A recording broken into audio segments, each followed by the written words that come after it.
Guys আজ আমরা এই তো সাজাগুজু করে নিয়েছি। তো আমার দিদির কিছু কেনাকাটা করা ছিল বাজারে, তো আমরা বাজার যাব এখন। আমার বন্ধু আছে আজকে আমার সাথে রাজ, তো আমরা যাব যে কি কেনাকাটা করলাম আপনাদেরকে দেখ। বাড়ি থেকে বেরিয়ে পড়েছি। তো আমাদের দিদিকে আজকে কেমন লাগছে বলুন শাড়ি পরে, যদি ভালো লাগে তো আপনারা কমেন্ট করে বলবেন। তো আমরা এখন বেরিয়ে পড়েছি, রাস্তা দিয়ে যাবো আর কি। তো পেছনে টোটোটা দেখে আপনারা ভুল ভাববেন না, আমরা হেঁটে হেঁটেই যাবো বাজার। তো আমার বন্ধু আমার সাথে আছে আজকে। আর দেখেন আমাদের একটা পোষা কুকুর টমি, ওর নাম হচ্ছে টমি।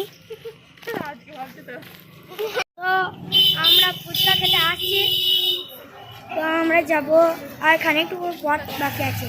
তো আমাদের রাত্রেবেলা এখানে ভিউটা দেখো কেমন আসছে গাইস। আর এখানে আমার দিদি পেছুতে পেছুতে আসছে, আর এটা হচ্ছে আমার বন্ধু দিদি। দিদি হ্যালো গাইস বলছে। আর একটুখানি আমাদের সামনে ফুচকাওয়ালা আছে।